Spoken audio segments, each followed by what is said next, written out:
नमस्कार फ्रेंड्स। मैं Ritu रानीवाला your self group में आप सभी का स्वागत करती हूँ और आप सभी लोगों को धन्यवाद करती हूँ हमारे इस 10 वर्च्यूज ऑफ जैनिज्म के एपिसोड में जुड़ने के लिए। यहाँ पर हम क्योंकि जैनियों के जो है ये पर्यूषण पर्व चल रहे हैं और 10 दिन के उनका ये सेलिब्रेशन होता है। हर 10 दिन में जो भी उनका एक दिन की टीचिंग बहुत इंटेंसली उसको समझते हैं करते हैं।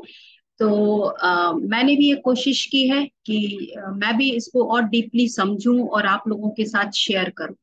तो सबसे पहले तो आप लोगों का धन्यवाद क्योंकि आप लोग मुझे सुन रहे हैं और मैं आप लोगों के सुनाने के थ्रू बहुत हद तक इसको और डीपली समझ रही हूँ।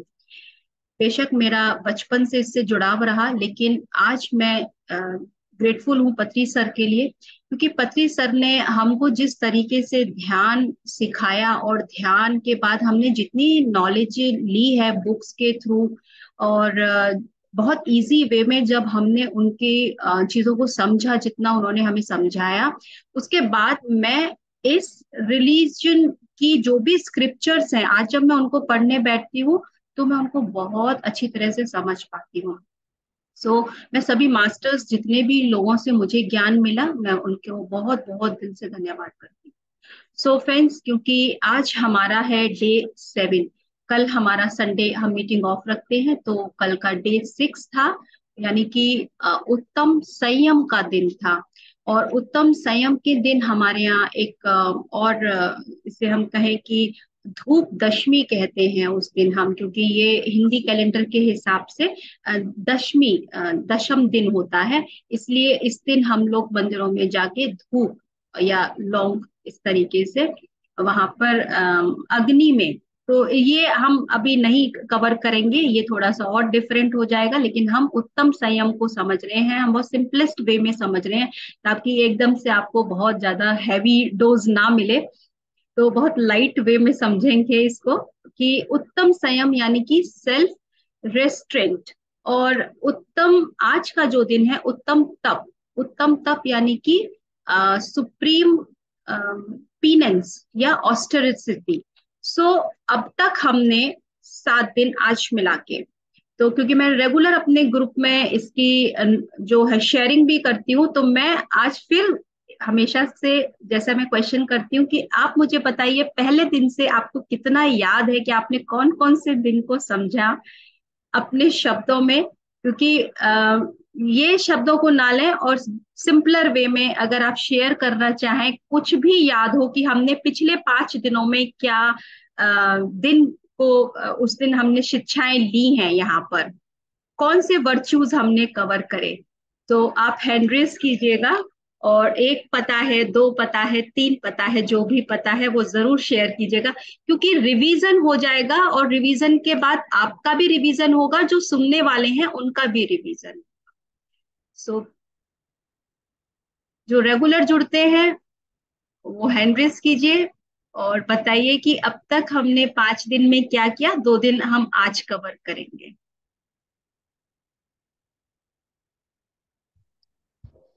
कुमार आशीष जी, आपने अनम्यूट किया है, आप कुछ शेयर करना चाहती हैं? हाँ, नमस्ते मैम। हाँ जी, नमस्कार। हाँ मैम, मैम शेयर क्या करना चाहेंगे मैम? हाँ जी। मैम अभी तो मेरी अभी तबीयत खराब है मैम। अच्छा, कोई बात नहीं। आप इस जो हम लोग यहाँ पर कवर कर रहे हैं ये 10 वर्च्यूज ऑफ जैनिज्म, इससे रिलेटेड आप कुछ बताएंगे हमने 5 दिनों में कौन कौन से वर्च्यूज को यहाँ पे कवर किया? मैम इसके मैम को मैम नॉलेज नहीं है मैम। कोई बात नहीं, कोई बात नहीं। तो अगर आप ग्रुप में हैं तो ग्रुप को फॉलो कीजिए, और ग्रुप में मैं फ्लायर भी भेजती हूँ, उनको देख लीजिएगा, आपको उसी से पता चल जाएगा, रिकॉर्डिंग्स देख लीजिए। और कोई शेयर करना चाहे तो हैंड रेस कीजिए, नहीं तो हम। पहला तो क्षमा है। पहले हाँ दिन क्षमा को बोला था, एक दिन सत्य को बोला था, जी। एक दिन पता नहीं नाम क्या है, अपरिहार क्या कुछ ऐसा था।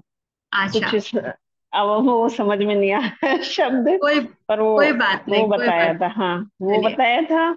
हाँ। और क्षमा, सत्य, अपरिहार, और एक और याद नहीं आ रहा ये तो याद जी। कोई बात नहीं। निर्मला हाँ। जी, निर्मला जी ने 3 तो बता दिए थे, निर्मला जी 2 और बता दीजिए। आज वाले तो आप छोड़ दीजिए। आज वाले तो मैं सारे मिला के 10 दिन, 10th डे हो जाएगा लास्ट दिन, उस दिन हम टेस्ट रखेंगे। रितु जी सब बता दूंगी, बस थोड़ा सा मैं बिजी हो गई हूँ 2 मिनट कोई के लिए। बात नहीं, कोई बात नहीं, कोई बात नहीं, मुझे पता है आप बहुत ध्यान से सुनते हो, आप बता दोगे। हाँ, और कोई मैं शेयर सारे करेगा? बता दूंगी, yes, thank you. Sunita ji. है ना। अभिनंदन मैम। आत्मंदन। पहला दिन था उत्तम क्षमा, यानी फॉरगिवनेस किए थे। हाँ क्षमा जी। करना और माफी मांगना दोनों चीजें होना चाहिए। हाँ जी। उसके बाद उत्तम मातम था। उत्तम मार्दव था, राइट। हाँ। मार्गव। मार्दव, मार्दव मीन्स ह्यूमिलिटी, कंपैशन, हमें दूसरों के लिए हाँ, विनम्रता लानी है, राइट। विनम्रता लाना विनम्रता का है। स्वभाव, यस। हाँ, एकदम नर्म होके रहना, विनम्रता के साथ रहना। और तीसरा था उत्तम आर्यम। आर्जव, आर्जव। आर्य। यस। आर्य के आर्यम, पता नहीं, आर्य। आर्जव, आर्जव, कोई बात नहीं। हाँ। अच्छा। हाँ। सादगी जिंदगी। हाँ। सादगी जिंदगी। हाँ, सादगी बिल्कुल की बिल्कुल। तरह रहना। ठीक, ठीक है। उत्तम सोच, अच्छी विचार रखना। हाँ। और उसके बाद प्योरिटी, उत्तम, जैसे है वैसे ही दिखाइएगा, अंदर कुछ और जो बाहर अंदर नहीं। से हूँ वही बाहर रहना बिल्कुल। चाहिए। जो नो सोच रही हूँ डुअलिटी। वही बोलूं, वही करूं। बिल्कुल। और पांचवा था उत्तम सत्य। बहुत बढ़िया। सच्ची, सच्चाई के साथ रहना, सच्चा बोलना, झूठ नहीं, डर भय नहीं रखना चाहिए। Yes. Thank you Sunita ji, आपने मुझे याद दिला दिया सब। Wonderful. I am so happy. जो कोशिश की हूँ ma'am. Thank you. Thank you. चलिए।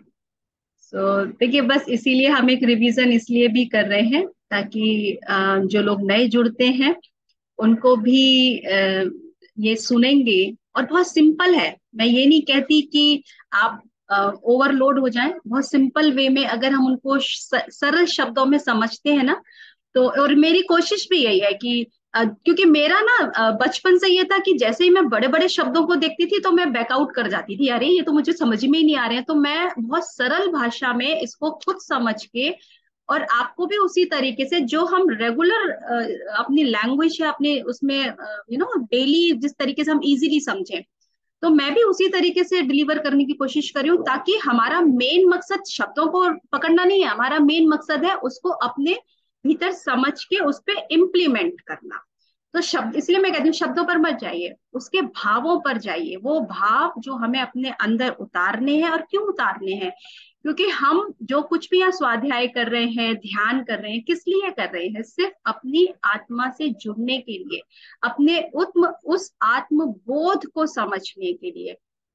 तो बड़ा सिंपल वे में हम आराम से अगर सीखते समझते चलेंगे, तो बहुत आसानी से ये सफर है ना हमारे हंसते हंसते कट जाएगा। तो सुनीता जी, आप कुछ बोल रहे हो क्या? मुझे ऐसा लग रहा है आप कुछ कह रहे हैं शायद। मैं अपनी कमजोरी बताऊं, मैं बचपन से इंग्लिश और हिंदी से मतलब इंग्लिश और संस्कृत से भागी हूँ मैं। तो उसका इंग्लिश का हिंदी बना बना के इसको सुनाती जरूर थी, लेकिन इंग्लिश का हिंदी में डब करके सुनाती थी। संस्कृत और इंग्लिश से भागी हूँ मैं बचपन से ही। हाँ, अब लेकिन देखिए, हमारी जो गीता के श्लोक है ना, उसमें मेनका जी कितना बढ़िया कराती है, संस्कृत के साथ वो साथ बहुत हिंदी बढ़िया संस्कृत बोलते हैं, हम वो भी समझाती करते भी थे, रहती है। भी पढ़ते थे उसमें का भी। तो भागना नहीं है, हमको फेस करना है। और जब हम फेस करेंगे ना, तो हम आज मैं इसलिए ये बात एक्सपीरियंस से कह रही हूँ, पहले मैं भी भागती थी, आज मैं उन शब्दों को समझना शुरू कर दिया है। तो इसीलिए हमको भागना नहीं है, उसको समझने की कोशिश करनी है, लेकिन आराम से, बहुत सरलता से, कोई डर से नहीं, डर के बाहर आके ही हम उसको फेस करना सीखेंगे। तो चलिए, हम आज का दिन जो है हमारा उत्तम संयम, यानी कि सुप्रीम रेस्ट्रेंट, इंग्लिश में मैं इसलिए बोलती हूँ, कुछ लोगों को अगर ना समझ में आए इसलिए। तो देखिए, सबसे ज्यादा अगर हम इस वर्ल्ड में रह रहे हैं, और सबसे ज्यादा मुश्किल आप लोगों को क्या लगता है? सबसे ज्यादा मुश्किल होता है किसी भी चीज को कंट्रोल करना, संयम करना सबसे ज्यादा मुश्किल है। अगर मैं आज आपसे कह दूं कि आप अपनी फेवरेट चीज जो शायद आप रोजाना चाय चाय ले लीजिए, सबसे इम्पोर्टेंट चाय। तो मॉर्निंग टी है भाई, मैं मॉर्निंग टी के बिना नहीं रह सकती। सबसे पहले जितने भी वो आते हैं ना नेचुरोपैथ, अगर वो कहते हैं चाय छोड़ दीजिए तो पसीने छूट जाते हैं उनके, जिनको चाय का एडिक्शन है। मैं कैसे चाय के बिना रह सकती हूँ? बस सर कोई और तरीका बताइए, चाय पी सकती हूँ यानी, क्योंकि हम धीरेन सर के जब सुनते थे तो मोस्टली लोगों के क्वेश्चंस होते थे, सर चाय छोड़ देंगे तो कैसे काम चलेगा। तो देखिए, यही है सबसे ज्यादा मुश्किल काम है, संयम करना। संयम क्या होता है? कंट्रोल करना, किसी भी चीज को लिमिट कर देना उसको, ये बड़ा मुश्किल है। अब क्यों करना है संयम, और संयम है क्या? तो संयम संयम जो है, हम जितना भी आउटर वर्ल्ड में अगर कनेक्ट हो रहे हैं तो वो हम किसके थ्रू हो रहे हैं? वो हम अपनी 5 इंद्रियों के थ्रू हो रहे हैं। ठीक है ना? चाय क्योंकि वो टेस्ट है हमारा, इसलिए हमें क्रेविंग होती है चाय की, हमें लगता है हमें उससे वो हैप्पीनेस मिलती है, वो रिफ्रेशमेंट मिलता है। तो हम चाय कैसे छोड़ेंगे? हमें लैकिंग की फीलिंग एकदम से आने लगती है। लेकिन यानी कि हम अपने उन 5 यानी हम अपनी टेस्ट बड पे डिपेंड है, हम उसके कंट्रोल में है, इसलिए हम चाय नहीं छोड़ सकते।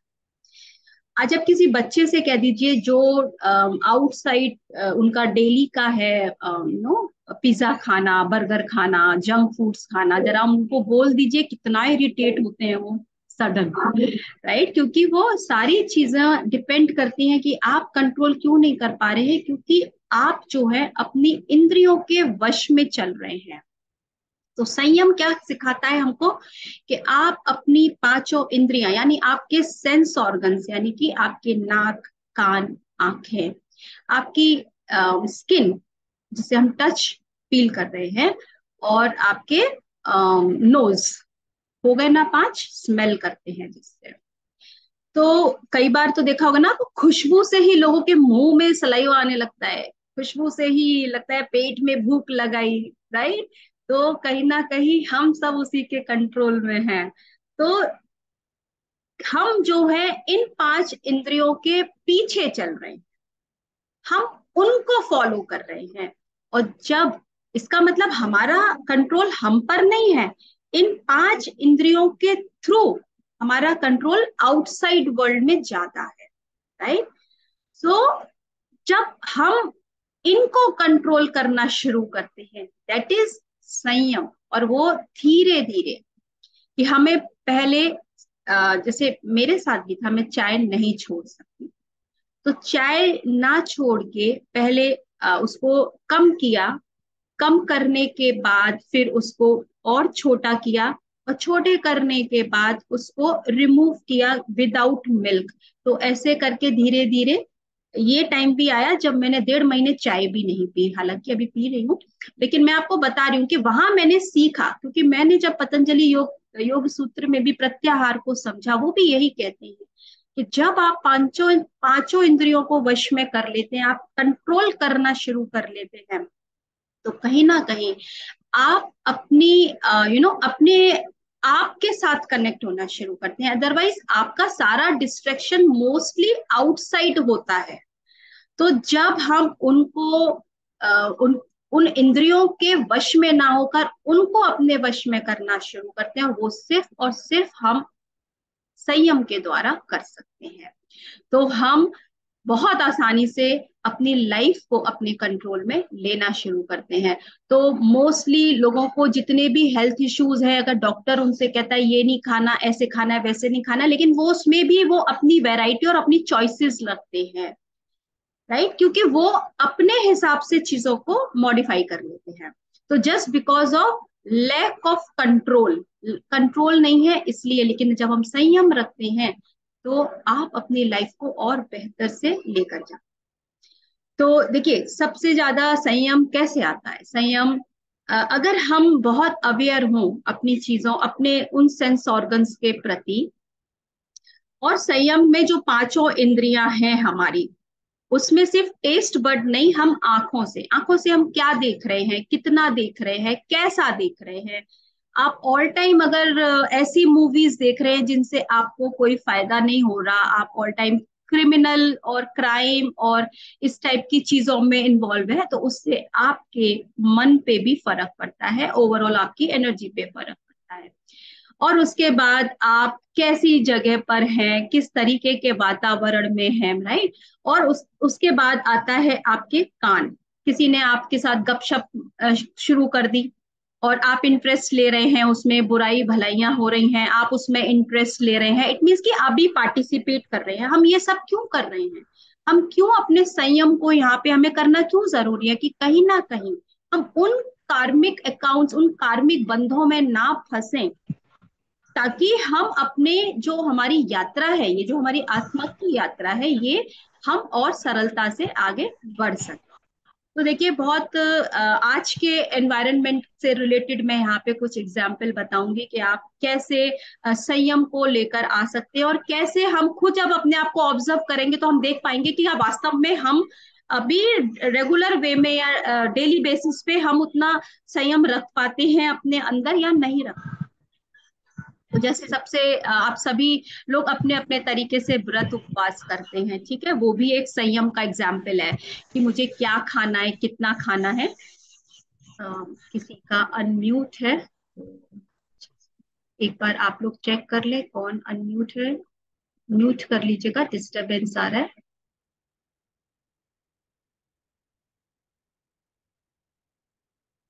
सो कई बार हम लोग व्रत उपवास करते हैं, और व्रत उपवास से भी हमारी सेल्फ कंट्रोल पावर बढ़ती है, इंक्रीज होती है, धीरे धीरे ही सही, लेकिन एक टाइम पे आप उसको और ज्यादा इंटेंसली करना शुरू कर देते हैं। व्रत उपवास करने का ये मतलब नहीं है कि हम अपने शरीर को दुख दें, लेकिन जब हम धीरे धीरे व्रत करना शुरू करते हैं तो आप संयमित होना शुरू करते हैं, अपनी खुद को लिमिट कर रहे हैं कि मुझे इतना ही खाना है। खाने को अगर हम देखें कि अगर मेरा आज बहुत मन है और मैंने 4 रोटी खा ली, ठीक है, अब मुझे उससे गैस का प्रॉब्लम हो रहा है, सिर्फ टेस्ट के उसमें आगे मैंने 4 रोटियां खा ली, लेकिन अगर मुझे पता है कि मैं 2 रोटी के बाद मैं सही रहती हूँ, मेरा पेट भर जाता है, तो मुझे कंट्रोल करना है कि 2 रोटी के बाद अपने आप को रोक देना है, ओवर ईटिंग नहीं करनी है, ताकि मुझे बाद में कोई भी प्रॉब्लम ना हो, जिससे कि मेरा शरीर चुस्त और दुरुस्त है, राइट। तो ये हो गया एक संयमित अपने आप को करना। दूसरी चीज कि आप अपने आसपास देखिए, वाटर वेस्टेज जो आज का एक बहुत बड़ा मुद्दा है कि हमें पानी को बचाना है, ये भी कंट्रोल के उसमें आता है, क्योंकि हम लोग जो इतना वाटर वेस्ट कर रहे हैं, इतना वाटर वेस्ट कर रहे हैं, लेकिन अगर हम उसको भी कंट्रोल करें, अपने लिए कम यूज करें, वो भी संयमित होना ही सिखाता है। आप इलेक्ट्रिसिटी को वेस्ट होने से बचाइए। आप अगर हर समय 24 घंटे एसी में ना रह के थोड़ा आउटसाइड एनवायरनमेंट में, नेचर में रहिए, पंखे के नीचे रहिए, ये भी आपको संयमित रहना सिखाता है। मैं आपको बिल्कुल वही एग्जाम्पल्स बता रही हूँ जो हमें वास्तव में, क्योंकि हमें आदत अगर ऐसी है कि हमें दिन के 24 घंटे में से 18-20 घंटे अगर एसी में ही निकालने हैं, तो वो आपकी हेल्थ के लिए भी अच्छा नहीं है, और वो हमारी मदर अर्थ, हमारे प्लेनेट के लिए भी अच्छा नहीं है, क्योंकि ग्लोबलाइजेशन के बारे में आप सभी जानते हैं, राइट। लेकिन हम लोग अनअवेयरनेस, बिजली चल रही है तो चल रही है, पानी बह रहा है तो बह रहा है, ये सब हमें, अगर हम इनको कंट्रोल करते हैं, तो सबसे पहले हमें अपने आप को भी कंट्रोल करना होता है। तो अगर आप मिनिमलिस्ट हो जाते हैं ना, यानी कि कम खर्च में जीवन जीना, मैं बहुत डिफरेंट एग्जांपल बता रही हूँ आपको, मैं आपको बिल्कुल वो सारे एग्जांपल्स नहीं बता रही हूँ, मैं आज के टाइम से रिलेट करके वो एग्जांपल बता रही हूँ। अगर आप मिनिमलिस्ट होते हैं, यानी कि कम खर्च करना सीखना, तो आप वास्तव में बहुत सुखी रहते हैं, क्योंकि संयम जो है उससे हमें भी फायदा होता है, और दूसरे जो जीव हैं जो और भी इस ब्रह्मांड, इस मदर अर्थ पर है, इस प्लेनेट पर है, उनको भी उससे फायदा पहुंचता है, वाइस वर्सा है। इसलिए अपनी इंद्रियों को कंट्रोल करना सिर्फ हमारे लिए नहीं, दूसरों के लिए भी फायदेमंद है, इसलिए हमें जरूर उनको अपने संयम पर ध्यान देना चाहिए। तो इंद्रियों का क्या कार्य है, जो सेंस ऑर्गन्स हैं, इंद्रियों से आप, जैसे मैंने आपको पहले भी बताया कि बाहर की चीजों से कनेक्टेड रहते हैं, राइट, वो हमें बाहर की चीजों से ही हेल्पफुल है कनेक्ट करने के लिए। तो लेकिन अगर हम इनको संयमित करते हैं तो धीरे धीरे हम उनको कम करना शुरू करते हैं, लिमिट में रहना शुरू करते हैं। तो बहुत फायदे हैं अगर आप इस तरीके से हम संयमित होना सीख लेते हैं। तो जो कह सकते हैं कि हम जो बिना आंखों के मान लीजिए देख नहीं पा रहे हैं, कान के बिना सुन नहीं सकते हैं, तो हम अपने हमारी जो सोल है वो भी कनेक्ट नहीं होगी, राइट। हमें जो एक इंद्रियां है, ये मीडियम है हमारी सोल के लिए, राइट। तो जो आत्मा है, वो हमारे जो शरीर में जो ये आत्मा या वास कर रही है, वो भी बिना इंद्रियों के उनका उपयोग नहीं कर पाएगी। लेकिन ये जो हमारा मन है, जो उनको भ्रमित कर रहा है और वो भी इधर उधर भटक रही है, तो उसको इंद्रियां ही हैं जो संयम में करने से, वो मन को वश करने से वो भी एक तरफ स्थिर होना सीखती है। और इसीलिए हमें ध्यान और स्वाध्याय, पत्नी सर ने का ध्यान कीजिए, आप एक जगह बैठिए, संयमित होना ही शुरुआत है कि आप अगर ध्यान में बैठे। तो यहाँ पे एक एग्जाम्पल बताती हूँ कि जैसे मछली है, आप देखिए मछली, हम पानी में जो है जब वो डालते हैं मछली पकड़ने की रॉड, तो उसमें एक चारा लगा के डालते हैं, राइट। और मछली को वो सिर्फ चारा, क्योंकि उसको उसको वो जो रस है उस भोजन का, बस उसके स्वाद से जब वो उससे अटैच होती है और वो पकड़ी जाती है बाहर, तो उसको क्या मिलता है, उसको मृत्यु मिलती है। तो यहाँ पर कहने का मतलब ये है कि ये उसके टेस्ट बड की वजह से उसको जो रिजल्ट आया वो ये आया, क्योंकि वो उसको रोक नहीं पाई, उससे अटैच हो गई और वो मृत्यु को प्राप्त हो गई। और जो अपनी इसी तरीके से एक भंवरा है, भंवरा स्मेल करके एक फूल पे जाके बैठता है, उसे पता है कि शाम हो गई है, सूरज चला गया है, ये बंद भी हो जाएगा, लेकिन वो उसकी स्मेल में इतना खो गया है कि वो बाहर नहीं उड़ता है और वो वही बंद होके उसी में उसका अंत हो जाता है। तो ये इंद्रियां हैं, जब हम इंद्रियों को संयमित नहीं करते हैं तो कहीं ना कहीं वो अटैचमेंट की वजह से हमारा भी उत्थान नहीं है, हमारी आत्मा का, उसमें हमारा पतन ही है। तो हमें सबसे पहले अपने आप को संयमित करना सीखना है। तो जो अपनी इंद्रियों पर विजय प्राप्त कर लेते हैं, वो अपनी पूरी ऊर्जा अपनी उस आत्मा के उत्थान में ही लगाते हैं। और वो कैसे करते हैं, हम अपने कानों को अच्छी चीजें सुने, हम ध्यान में बैठे, हम स्वाध्याय करें अपनी आंखों से, हम व्रत उपवास जो भी आपको अच्छा लगता है वो करें, अपनी हेल्थ के लिए अच्छा खाएं। ये सारी चीजें जब आप संयमित होकर करते हैं तो इसका पूरा पूरा बेनिफिट आपको मिलता है, और जब आपको मिलता है वो बेनिफिट आप दूसरों को देना शुरू। तो ये हमारा उत्तम संयम, संयम इसलिए बहुत जरूरी है। उसके बाद आता है हमारा नेक्स्ट, यानी कि डे 7, उत्तम तप, यानी कि सुप्रीम ऑस्टर। तप क्या है? तो तप भी इच्छाओं को रोकना तप है। और तो फिर संयम क्या है? इससे पहले हमने संयम समझा, उसमें भी यही था कि अपनी इच्छाओं को रोकना है, तप में भी यही है। तो दोनों में डिफरेंस क्या है? तो दोनों में डिफरेंस ये है कि जब हम संयम जो है, जब हम संयम करते हैं, लेकिन जब हम उसमें तप के साथ संयम करते हैं, तो हम अपनी इच्छाओं को और इंटेंसली कंट्रोल करना सीखते हैं। तब के लिए आपको कोई एक्स्ट्रा एफर्ट नहीं करना है। लेकिन मान लीजिए कि आपने आज ये डिसाइड कर लिया कि धीरे धीरे मैं इस चाय को छोड़ रही हूँ, और आप एक स्टेज पे आ गए जब आपने चाय को छोड़ दिया, लेकिन अब आपको सस्टेन कैसे रहना है उस पर, ये तप है। अब आपको सस्टेन रहना है, वहां पर रुकना है। तो जब हम उस स्थिति के लिए रुकते हैं, वहां ठहराव लाते हैं, उस लिमिट तक, उस कंट्रोल तक, वो आपका तप। तो यहाँ पर इच्छाओं का रुक जाना ही तप है, और उससे पहले हमें संयम करना है। तो जिस तरह से, और ये सब क्यों करना है, ये सब इसलिए करना है ताकि हमने जितने अपने कर्म इकट्ठे करे हुए हैं, वो संयम, संयम हम वाणी का भी संयम कर सकते हैं।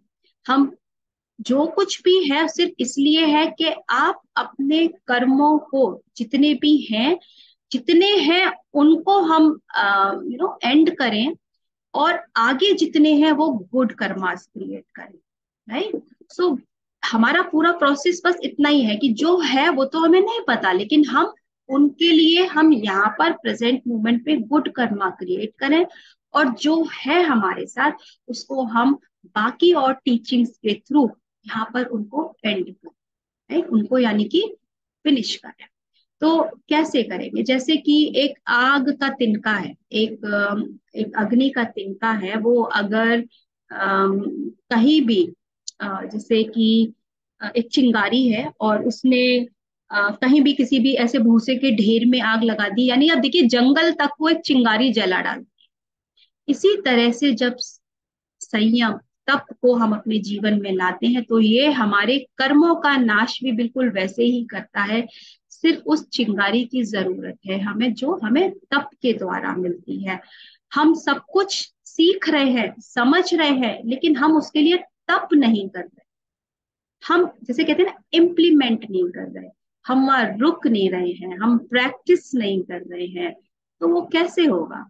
तो इसलिए अपने कर्मों को जलाने के लिए, अपने कर्मों का नाश करने के लिए, अच्छे कर्मों को आगे बनाने के लिए हमें तब करना ही है, यानी इम्प्लीमेंटेशन, वहां पे सस्टेन रहना है। जीवन में जो भी आ रहा है उसके प्रति हमें पूरी तरह से एक्सेप्टेंस, जो कुछ भी आ रहा है, चाहे कितनी भी तकलीफें आ रही हैं, लेकिन वो तकलीफें मेरे जीवन में किसी ना किसी वजह से आ रही हैं। तो जब हम इस सोच के साथ वहां पर उसको एक्सेप्ट करते हैं, तो वो आपको बताता है कि आप तैयार है उस तप के लिए। जैसे सोना तपता है, वैसे आप तैयार है अपने आप को तपाने के लिए, एक्सेप्टेंस और सरेंडर के द्वारा। तो अब तप क्या नहीं है। अब हम कहें कि हम तो बहुत व्रत कर रहे हैं, हम तो बहुत कुछ कर रहे हैं, हम तो तप कर ही रहे हैं ना। नहीं, अगर आप सब कुछ करने के बाद भी खुद इतने क्रोध में, खुद इतने घृणा में, खुद इतनी नाराजगियों में अगर हैं, आपने अपने भीतर के उन अष्टवर का, उन कषायों पे काम नहीं किया है, तो आपके लिए ये व्रत उपवास भी किसी काम के नहीं है।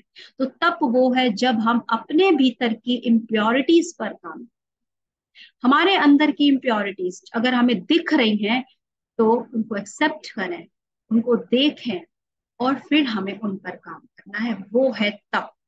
क्योंकि वही इम्प्योरिटीज की वजह से हमारे बैड कर्मा का जो सर्कुलेशन जो चल रहा है, जो साइकिल चल रहा है, वो इसी वजह से। तो हमें सिर्फ उनको देखना है, उन पे काम करना है। आप कितने भी व्रत उपवास कर लीजिए, कितने भी तीर्थ पर हो आइए, सब कुछ कर लीजिए, लेकिन अंदर से तो आपने कुछ किया ही नहीं।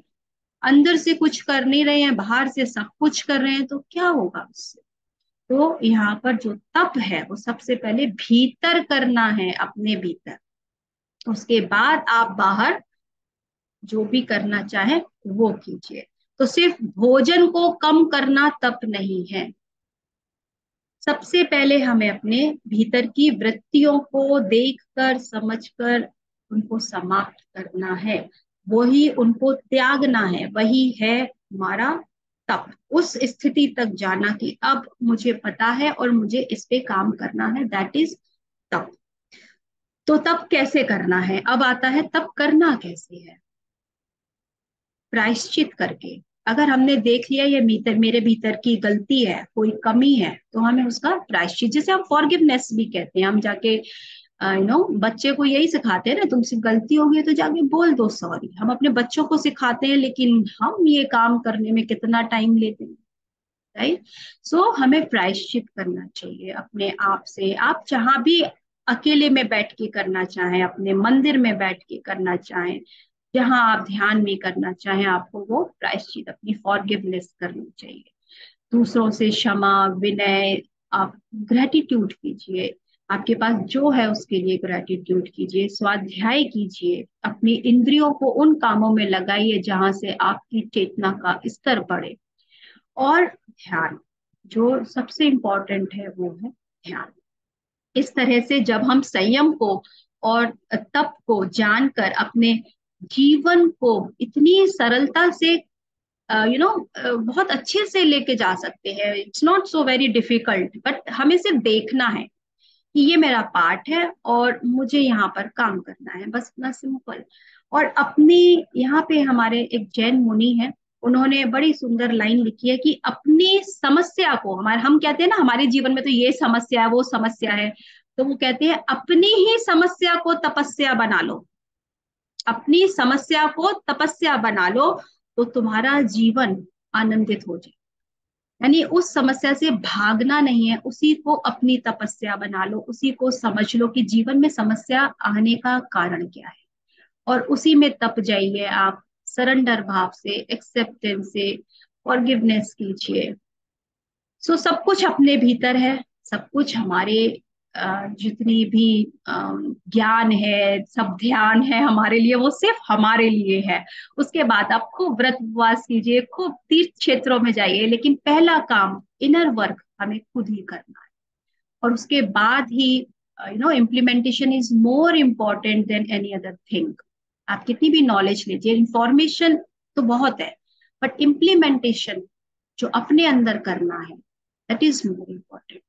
सो फ्रेंड्स, डे 7 डे 6 उत्तम संयम और डे 7 उत्तम तप, दोनों हमें करने हैं संयम के साथ, प्रेम के साथ। स्वीकार कीजिए हर चीज को आपके जीवन में जो भी आ रही है, अपनी समस्या भी है तो उसे तपस्या बना लीजिए। Thank you friends, thank you so much. यदि किसी का कोई क्वेश्चन, किसी की कोई शेयरिंग हो तो हैंड रेज कीजिए।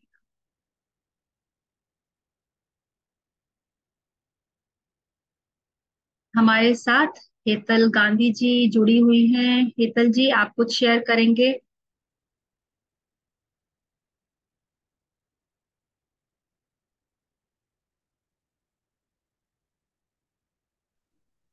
जी, बहुत अच्छा लगा ये सुन के।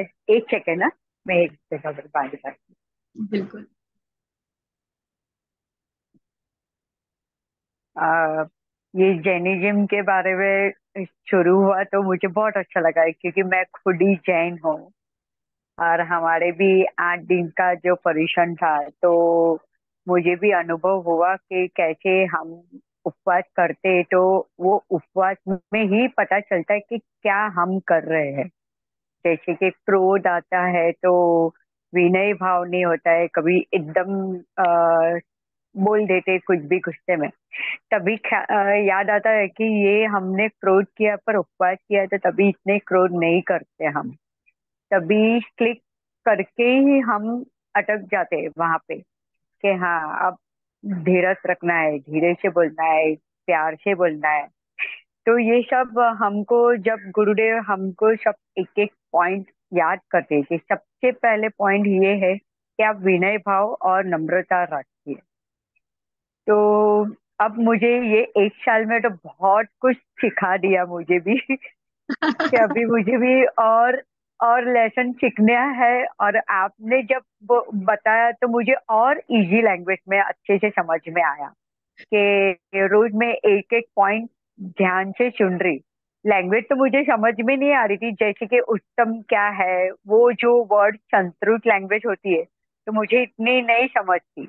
अभी भी मुझे थोड़ी बहुत समझ है, बहुत नहीं, क्योंकि हमारे जैन आगम में तो पूरी ऐसे इतने बड़े बड़े गाथा लिखे हुए हैं कि मेरे समझ के बाहर ही है। तो मैं हर रोज ये कोशिश कर रही थी, जो एक एक दिन की पढ़ते रहती हूँ, लेकिन फिर भी ऊपर ही चला जाता था मेरे दिमाग से। फिर दूसरी बार पढ़ती तब मुझे थोड़ा समझ में आता है, फिर वापस मैं तीसरी बार पढ़ती तब मुझे रियलाइज होता है, हाँ ये मेरे अनुभव से पता चलता है कि मैं, हाँ ये बात कहना है।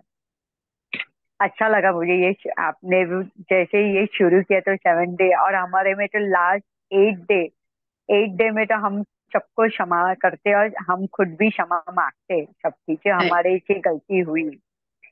तो इतने साल में जो भी किसी से राग द्वेष जो भी था, तो पूरे साल में हम एक साथ में मिच्छामी डुक्कड़म करके बोल देते। तो आपको भी मैं मिच्छामी डुक्कड़म बोलती हूँ कि शायद कुछ भी हुआ हो या अननोन पर्सन से अननोइंगली बोल दिया या कुछ वर्ड ऐसे बोल दिए हो, तो मिच्छामी डुक्कड़म।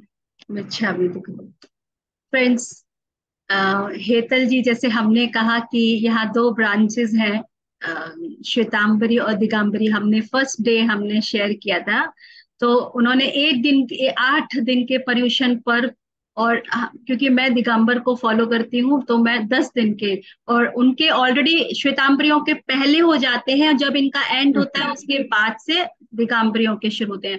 मुझे बड़ी खुशी हो रही है ये यहाँ बताने की, ताकि आप लोगों के लिए अब जब भी आप अगर कुछ ऐसे लोगों से मिलेंगे तो कुछ नया नहीं होगा, आपको ऑलरेडी पता होगा। बहुत सिंपल वे में हम इसीलिए समझाने की कोशिश करें, क्योंकि मेरे लिए ना यह बड़ा मुश्किल था अपने ही चीजों को समझना। लेकिन आज जब मैंने इनको वापस से समझा, और मैं हमने कहा ना, मैं बहुत ग्रेटफुल हूँ पत्री सर के, क्योंकि इतना कुछ समझने के बाद आज मैं उसको समझ पा रही हूँ जिससे मैं बचपन से जुड़ी हुई हूँ। और मुझे इतना इंटरेस्ट आ रहा है, इतना इंटरेस्ट आ रहा है कि मैं और डीपली अब उसको बिल्कुल जैसे रेडी हूँ उसको समझने के लिए। सो थैंक यू हेतल जी। और जैसे आपने कहा, वास्तव में हमारे यहाँ पे जो जितने भी ग्रंथ हैं बड़े भारी भरकम शब्द हैं, क्योंकि मैं भी भागती थी वहां से, और उसी भागने की वजह से मुझे लगा कि यहाँ पे मैं जितनी भी बात करूँ वो सरल शब्दों में ही करूँ, ताकि जो नॉन जेन्स हैं, इट डजेंट मैटर कि हम जेन को सुनाए हम नॉन जेन को सुनाए, मैटर ये करता है हाँ, कि हम वो टीचिंग्स को डिलीवर करें, ताकि वो जो हमारी खुद की सोल एवोल्यूशन में हेल्पफुल हो। तो इसीलिए मैंने इसको यहाँ पर बहुत सरल शब्दों में करने की कोशिश भी की, ताकि जो जो प्रॉब्लम मेरे साथ थी और वही सेम हेतल जी के साथ थी तो क्या हम आपको उन जी शब्दों में राइट, समझ बिल्कुल। नहीं रहे हैं एक्चुअली। जो जब हम खुद भी और पढ़ते हैं तो इतने भारी शब्द हैं कि मैं आप वो शब्द यूज ही नहीं कर रही यहाँ पर। मैं आपको बहुत सिंपल हम्म, लैंग्वेज में उनको बताने की कोशिश कर रही हूँ, ताकि आप भागे ना यहाँ से जैसे हम भाग गए। जी। और मेरे को ये भी जो हमारे महावीर भगवान ने अपने को कहा है वो साइंटिफिक के हिसाब से ही वो उपदेश हाँ, दे के गए हैं। और वो फॉलो करेंगे ना तो रियल में 7 o'clock जो खाना होता है ना, और हेल्थ के लिए बहुत अच्छे से होता है। और मेरे ये 1 साल में मैंने अनुभव करके देख चुकी हूँ। और जो 8 o'clock के बाद जो खाना खाते हैं ना, वो हेल्थ इश्यू होती है। और जो 7 o'clock जो खाना खाते हैं ना, वो हेल्थ कभी बिगड़ती नहीं है। वो भी मैंने अनुभव करके देखा वो भी। हाँ, और नहीं जिस बिल्कुल तरह ठीक से है आपने। ये हमारा हाँ, बायो और जिस क्लॉक है, तरह ये हमारा बायो क्लॉक है जो पूरा, वो भी हम्म यही कहता है कि आप 6 बजे के बाद मत खाइए। जो 16 हम्म आवर्स की फास्टिंग भी यही कहती है, जो कुछ भी है वो यही कहते हैं कि आप रात में खाना ना खाएं, क्योंकि हमारा जो बॉडी है वो बायो क्लॉक के अकॉर्डिंग चलता है। पर क्योंकि हमने और थोड़ा मॉडर्न लाइफ को अपने लिए अपना लेना शुरू किया, तो हम उनको समझने लगे ओल्ड एज है। जैसे मैं भी कहती थी, क्या पुरानी बातें करते रहते हो आप लोग, लाइफ हम्म तो ये है। तो जब और सीखो। ऐसे दो चीजें थी अपने लिए जो मतलब बोलते हैं ना कि रात को लाइट में, पहले तो लाइट नहीं थी तभी हाँ, अंधेरे में खाने में वो अब मच्छर या जीव जंतु जो जाते थे तो वो हेल्थ खराब भी होता था। तो अपने को वो हिंसा भी बोला जाता था हाँ, तभी। तो वो भगवान ने अपने को ये कहा था कि हम देख के खाए, कुछ भी चीजें देख के खाए कि उसमें कहीं एक भी चीजें में है नहीं ना, कुछ हिंसा नहीं हो रहे। जैसे कि हम उठते हैं तो नीचे देख के चलते हैं। जैसे कि सुबह में उठते ही पैर रखे तो पहले देखे नीचे के कहीं मूंगी तो नहीं है ना। राइट। वो भी हम मैं भी वो भी फॉलो कर रही हूँ। अभी मुझे भी मैं भी समझ में आ रही है कि मैं वो तो भी हमेशा ही करती हूँ इनफैक्ट। हाँ। तो मुझे बहुत कुछ अभी सीखने का, ये 1 साल में तो बहुत कुछ सीख लिया। और एक चीज मेरे को जानने को मिला जो 5 इंद्रिय के आपने अभी अभी जो कहा कि रस्तेंद्रिय जो भी इंद्रिय के अपने का कंट्रोल करना है। तो ये सब चीजें मैं कर रही, सिर्फ एक चीज नहीं हो रही, जो देखते हैं हम और देखते ही वो जो रिएक्ट हो जाती है, वो एक चीज कंट्रोल करने के लिए कोशिश करती हूँ, पर वो नहीं हो पा रहा है। जो जैसे सबसे कि पहले तो कोई देखिए कुछ हेतल भी जी, बोलते हैं। आपको कॉन्ग्रेचुलेशंस कि आपने ये चीज ऑब्जर्व कर ली कि मैं देखती हूँ और उसके बाद रिएक्ट हो जाता है। इट मीन्स कि अब आप कॉन्शियस हैं, अब आप अनकॉन्शियस नहीं है। तो दिस इज अ स्टेप, पहले हम कॉन्शियस होते हैं और उसके बाद धीरे धीरे आप आराम से जा रही इसको है। पार कर जाएंगे। आपने देख तो लिया, यहाँ हम यही कहते हैं, आप देखिए, बस अपनी वृत्ति को देख लीजिए। तो आपने कहा मैं रिएक्ट कर देती हूँ, लेकिन धीरे धीरे आप एक बार, दो बार, तीन बार के बाद आप अपने आप कॉन्शियस हो जाएंगे। हाँ, पर कोशिश होती है, पर पता नहीं कहीं ना कहीं वो वापस कोई वो बात नहीं, कोई बात नहीं है, ये तो लाइफ है और आप कॉन्शियस हो रहे हैं, ये बहुत जरूरी है। दैट इज मोर इम्पोर्टेंट कि हमें पता होना चाहिए। इससे पहले हाँ पता ही नहीं था कि मेरा ये रिएक्शन है। हाँ हमें लगता था मुझे तो ऐसे ही करना है, लेकिन अब पता होता है कि दिस इज द रिएक्शन और दिस मुझे हम्म। नहीं करना है, राइट। तो ये ही चेंज एक टाइम पे आता है, लेकिन वो अपने टाइम से ही आता है। एक दीदी, परिणीता दीदी जब बोलती थी कि मिल्क नहीं पीना है, जो अपने को चीज है, बर्गर है, वो चीज पहले मुझे नहीं समझ में आ रही, मैं कैसे दूध के बिना रहूंगी। ऐसे मैं सोच रही थी। ये कांदा लहसुन और वो सब मैंने बंद किया था, पर मिल्क, अब मेरे लिए भी वो बड़ी बात थी। मिल्क के लिए मैं कैसे छोड़ू। तो भी मैंने कोशिश की, वो भी कि दीदी ने बोला होगा तो सही कुछ तो होगा वो उसमें। तो मैंने एक दिन कोशिश की, फिर 2 दिन के, ऐसे करके मैंने ये 2 महीने कर दिया। तो अब मुझे रियलाइज हो रहा है कि नहीं, मैं उसमें भी अभी जागरूक रहूंगी कि चीज, बर्गर, तेल, घी, मसाला कुछ भी नहीं खा रही अभी। अभी उबला हुआ ही खा रही हूँ, एक ही टाइम खा रही हूँ। तो मैंने वो भी अनुभव करके देख चुकी हूँ कि हाँ, इसमें भी है अपने करुणा भाव जितना होता है। तो मुझे खुद को अब हो रहा है कि हाँ, अब मैं थोड़ा थोड़ा कोशिश कर रही हूँ कि ये विनय भाव से कैसे बातें करनी है, थोड़ा और इम्प्रूवमेंट लाना है मुझे। आ जाएगा। तो जब हम कॉन्शियस होते हैं ना, वो धीरे धीरे ही होता है। ये मेरा भी एक्सपीरियंस रहा है, हालांकि मैंने थोड़ा सा अभी एक बैक टर्न ले लिया है, लेकिन आई नो कि इन फ्यूचर मैं वापस उसी रास्ते पर जाऊंगी।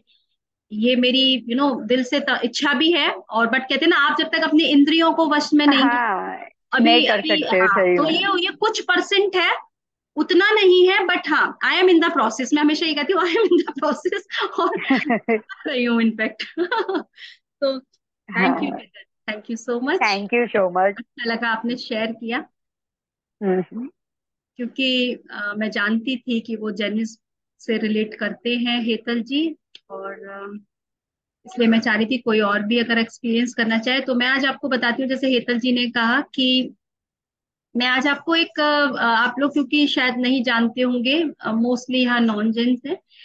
हमारे जो मुनि महाराज होते हैं, वो जब आहार लेते हैं तो देखिए उनका जो संयम और उनका जो त्याग है, उसके क्योंकि आज संयम और तप है और कल हमारा दिन है वो त्याग का है।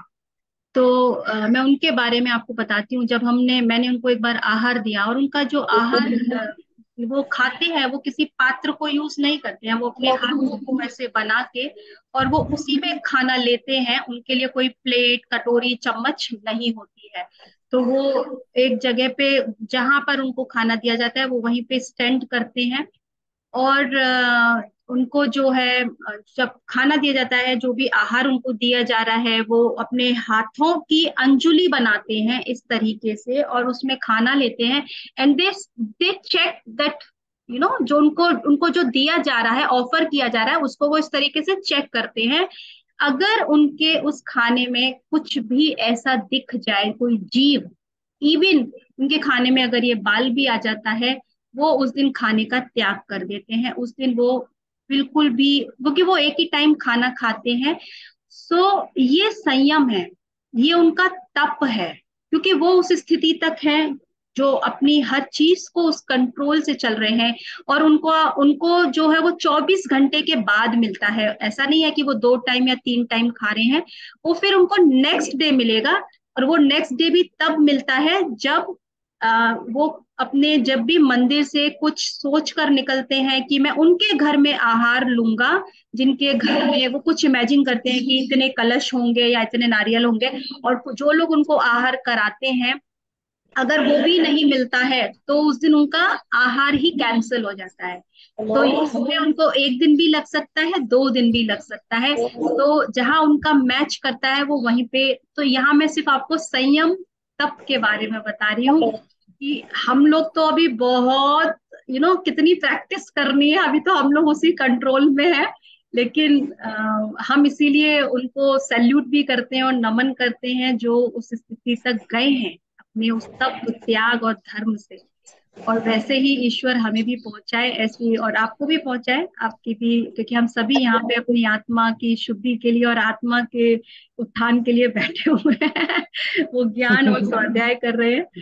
तो ये मुझे नहीं पता था, दिगंबर में जो करते हैं ना, जैसे आहार लेते हैं ना, आहार लेते हैं। तो उसके पहले जो कुछ सूत्र बोलने के बाद उनको देते हैं, हाँ वो हाँ मुझे नहीं पता है। हाँ हमारे में डायरेक्ट ऐसे पात्र लकड़े का रहता है, उसमें देते हैं हम।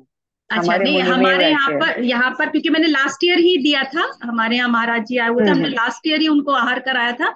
तो मेरे सामने ही हुआ ओके। कि जिनका जिनका आहार में कुछ बड़े, उनके दो दो महाराज जी थे, एक का बिल्कुल हम्म। आराम से हो गया, बट दूसरे जो जैसे होता है ना कि उनका भी लेवल होता है कि नए महाराज जी हैं वो, तो जो उनके में बाल निकल आया, एक छोटा सा बाल निकल आया, उन्होंने उसी वक्त वो आहार छोड़ दिया।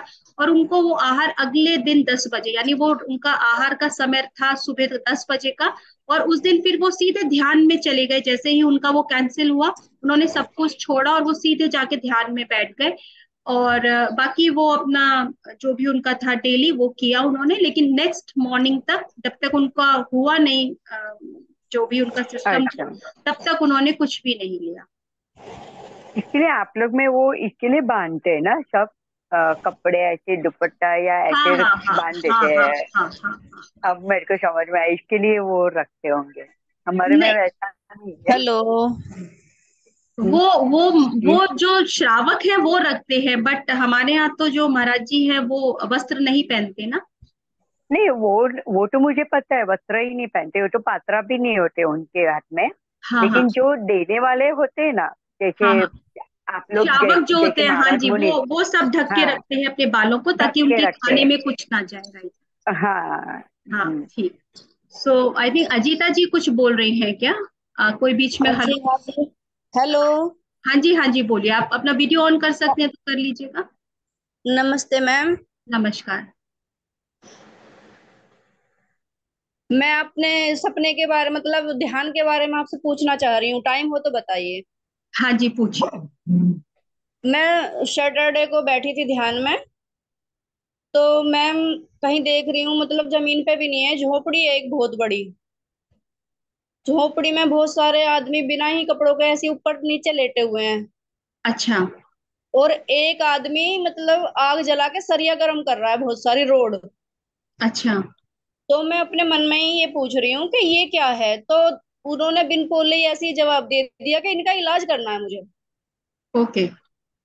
तो फिर दूसरे वाले में अगली तरफ चले गए, तो दूसरी झोपड़ी है वहीं ऐसी बिल्कुल ही फूस से की बनी हुई है। हाँ तो हाँ। उसमें मैम बहुत सारे आदमी मतलब वो कपड़े पहने हुए अच्छे से बैठे हुए हैं, कोई कुछ पी रहा है खा रहा है, और एक लेडीज डांस कर रही है वहां पे। हम्म।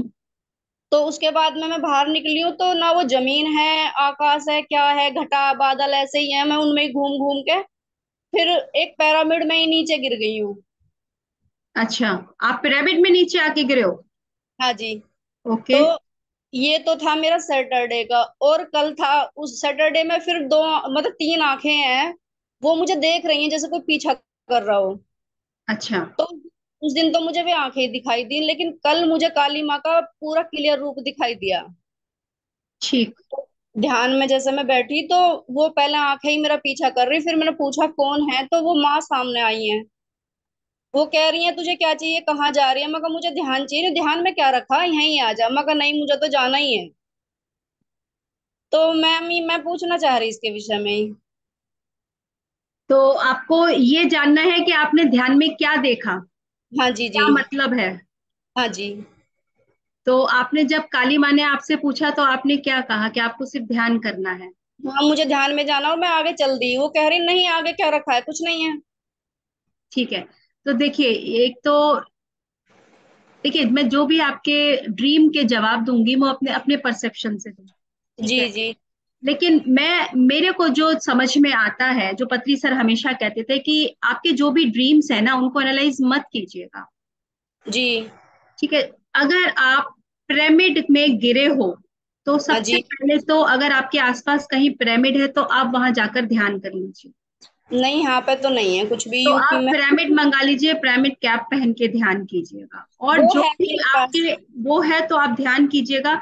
और दूसरी चीज, जब भी आप ध्यान करें आप उस ध्यान में अपने हायर सेल्फ से, अपने मास्टर से गाइडेंस मांगिएगा कि ये जो भी ड्रीम देखा है आपने, या आपने एस्ट्रल ट्रैवल किया हो ध्यान में, जो भी है वो आपको और क्लैरिटी से बताएं। जी क्योंकि क्या होता है कि अगर हम आपके ड्रीम को मैं बताऊंगी तो ये मेरा परसेप्शन है, मैं इंटरप्रेट अपने हिसाब से कर रही हूँ, लेकिन आप जब खुद से अपनी हायर सेल्फ से कहेंगे कि मुझे अपने ड्रीम के लिए और क्लैरिटी चाहिए, जी। तो वो आपको इसी ड्रीम के लिए क्लैरिटी देंगे कि वो आपसे आपको और क्या बताना चाह रहे हैं, या आपको उन्होंने ये ड्रीम क्यों दिखाया है। तो आप सबसे पहले तो पिरामिड पहनिएगा और आप ध्यान कीजिए, क्योंकि आप भी ध्यान ही करना चाहती हैं। जी जी। तो आप ध्यान कीजिए, और ध्यान में जब भी बैठे आप अपने मास्टर्स, अपने जो भी हायर सेल्फ है उसके साथ कनेक्ट होकर उनसे कहिए कि आपको जो ड्रीम दिखाया है वो बताएं कि वो और क्या आपको क्लैरिटी दे सकते। जी ठीक है। तो पति सर कहते हैं कि आपके जो भी ड्रीम्स आते हैं, तो हम जी। क्या होता है बहुत सारे ड्रीम्स में ना उलझ जाते हैं, क्यों आए हैं, क्या। मेरे साथ भी हुआ ऐसे कि हम उन ड्रीम्स को बहुत एनालाइज करना शुरू कर देते हैं, और थॉट्स हमारे इतने ज्यादा, हम उसमें इंडल्ज हो जाते हैं, क्योंकि एक ह्यूमन माइंड क्या करता है, उसे हर समय आंसर चाहिए, हर समय आंसर चाहिए। जी इसीलिए पति सर का ये बिल्कुल ठीक है कि आप ना सब कुछ छोड़ दीजिए और उस बिल्कुल शांति से ध्यान करने बैठ जाइए। आप ध्यान में कहिए कि आपको और क्लैरिटी है, आज नहीं कल, कल नहीं परसों, आपको 100% उसकी क्लैरिटी आ जाएगी। मैंने अपने बचपन की क्लैरिटी अब जाके पाई उसकी, या फिर मैं जब ध्यान में आई उसकी क्लैरिटी मुझे 8 महीने बाद मिली, लेकिन मिली जरूर। जी। ठीक है। अभी मैं आपको कुछ भी बता दूंगी, आप उस पर विश्वास कर लेंगे, ऐसा नहीं। आप अपने अपने अंदर की इनर वॉइस पे विश्वास कीजिएगा। जी जी। राइट। तो आप ध्यान कीजिएगा, पिरामिड पहन के ध्यान कीजिए। ठीक है, thank you ma'am. Thank you so much. तो चलिए फ्रेंड्स, अगर अब और हम कोई शेयर करना चाहे तो कर दे, किसी का और कोई प्रश्न हो तो वो पूछ ले, और हम अब ध्यान करेंगे। हम 5:15 बजे तक का ध्यान करेंगे। 4:30 हो रहे हैं, 45 मिनट्स। तो सभी लोग ध्यान के लिए बैठ जाएं। आनापानासती ध्यान। जो लोग सुखासन में बैठ सकते हैं सुखासन में बैठेंगे, जो पैरों को लटका कर लंबा करके बैठ सकते हैं, पैरों को कंफर्टेबल, और आप भी कंफर्टेबल होकर बैठिएगा। हम श्री पितामह पत्री जी के ध्यान संगीत के साथ हम ध्यान करेंगे। अपने हाथों की उंगलियों को आपस में फंसाएं, पैरों को लॉक करेंगे, और कोमलता के साथ आंखें बंद कर लें। चश्मे हटा दीजिएगा। पूरा ध्यान अपनी हर एक आती और जाती सांस के साथ, कोई सोच नहीं, कोई विचार नहीं।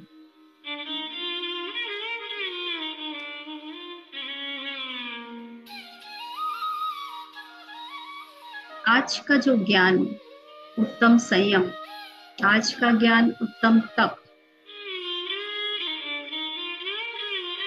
40 मिनट के ध्यान को अगर हम संयमित होकर करें, अपने आप को स्थिर करके, अपने आप के साथ कमिटमेंट करके,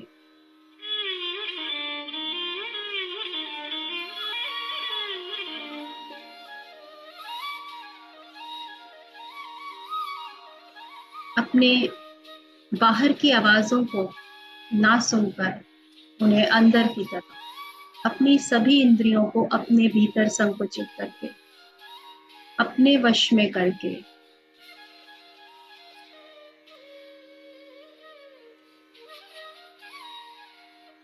इन्हीं इंद्रियों के द्वारा हमारा मन भ्रमित होता है और मन भ्रमित होने से हम भटकते हैं। और जब हम भटकते हैं तभी हमारे जीवन में वह शांति, कि आत्मा का स्वरूप तो शांति है, प्रेम है। जब हम इन इंद्रियों को, मन को अपने वश में करके उन्हें संयमित करना सीखेंगे,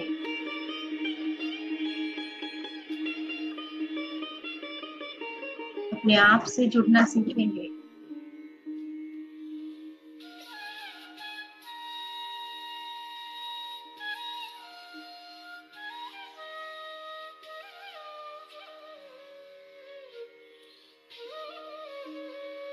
अपने आप को स्थिर करना सीखेंगे,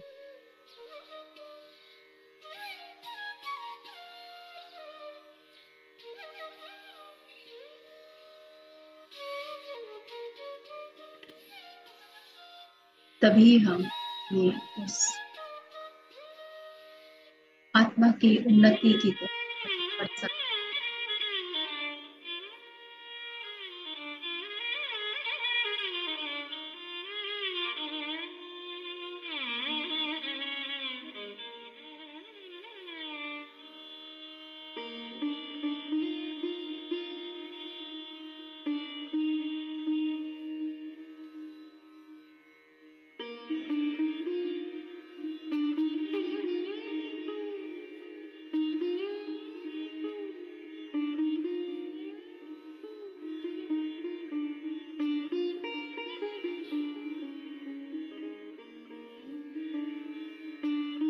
मैं क्या सोचूं, क्या ना सोचूं, ये भी मेरी इच्छा है। मैं क्या देखूं, क्या ना देखूं, ये भी मेरी चॉइस। मैं क्या खाऊं, क्या ना खाऊं, ये भी मेरी चॉइस। क्या सुनना चाहिए और क्या नहीं सुनना चाहिए, ये भी मेरी चॉइस। तो फिर हम बाहर की चीजों से इतना परेशान क्यों हैं, जब सारी चॉइसेस ही मेरी हैं।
अपनी इच्छाओं को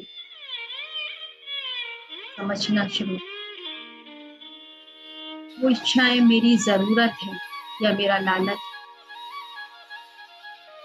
तो हम अपने भीतर उन वृत्तियों को नहीं आने दें।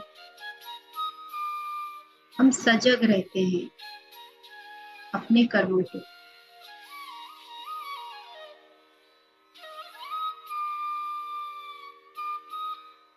और यही सजगता, यही अवेयरनेस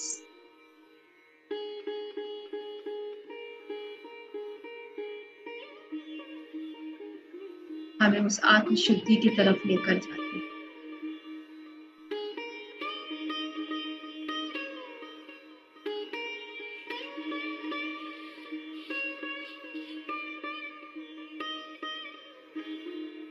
यहाँ पर सिर्फ शांति है और प्रेम और करुणा, जहाँ मैं स्वयं हूँ।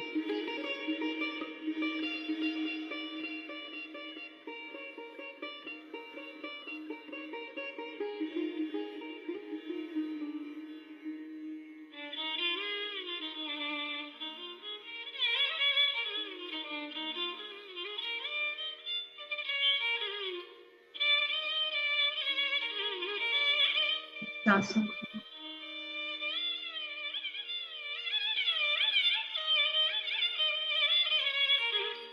इधर उधर की आवाज के बगैर थोड़ा संयमित में सांस को जुड़े,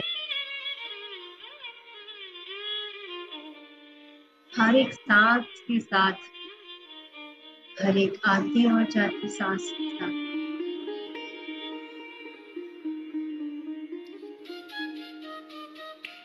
पूरी जागरूकता से जुड़े।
2 minutes.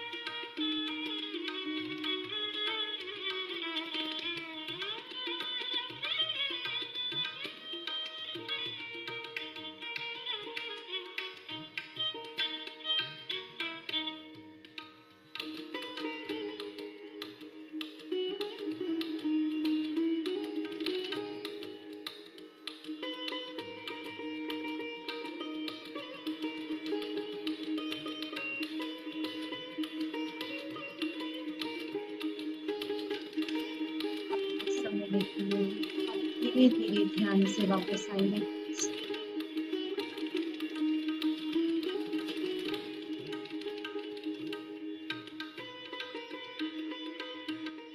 अपने आसपास के वातावरण के प्रति सजग होना शुरू करेंगे।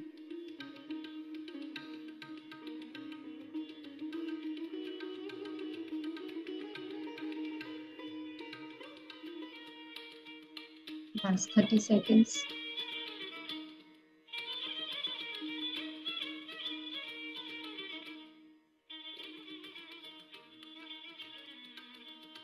जब भी आप कंफर्टेबल हो तभी आप ध्यान से वापस आएं।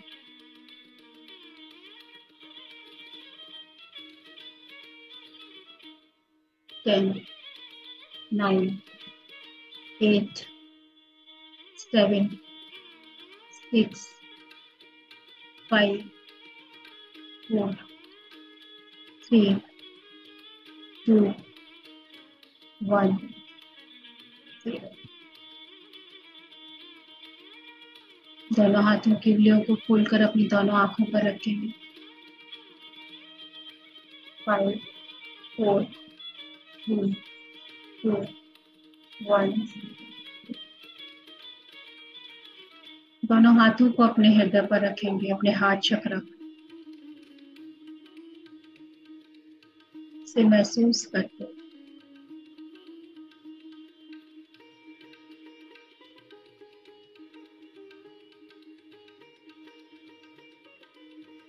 अपने हृदय से अपने उस सेंटर से जहां पर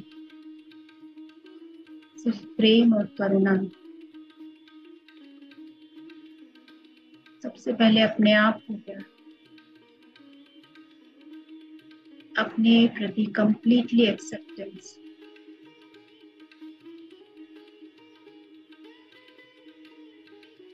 प्यार से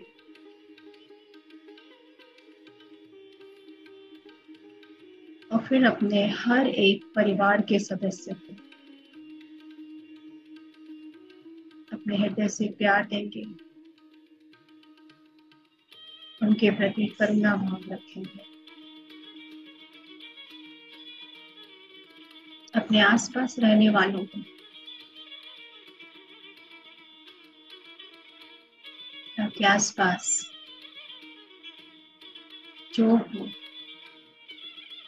आपके नेबरहुड में या उससे भी बाहर, पेड़ पौधे, जीव जंतु, पशु पक्षी, सबको अपने हृदय से ढेर सारा प्यार और करुणा।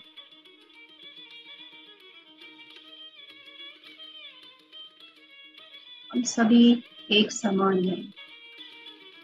जिस तरह से वो, जिस तरह से हम इस ब्रह्मांड में हैं, इस ब्रह्मांड का हिस्सा है, उसी तरह से वो सभी समान रूप से इसी ब्रह्मांड का हिस्सा है। कुछ भी अलग नहीं है।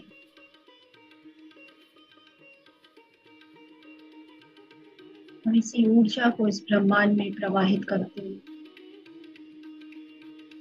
उसे अपने भीतर महसूस करते हुए उस अपनत्व को, उस एकत्व को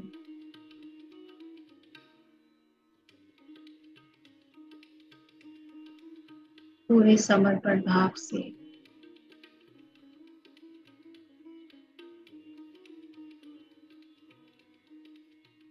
धीरे धीरे ध्यान से वापस आए, सहजता से। आज के ध्यान के लिए अपने आप को धन्यवाद, अपने परिवार वालों को धन्यवाद, अपने माता पिता गुरुजनों को धन्यवाद, ऋषि पितामह पत्नी ji, lord Mahavira, lord Buddha, lord Krishna. वो सभी असेंडेंट मास्टर्स जिनकी गाइडेंस से, जिनकी टीचिंग से हम आगे बढ़ रहे हैं, सभी को धन्यवाद। आप सभी लोगों का बहुत बहुत धन्यवाद। Thank you so much friends. Thank you.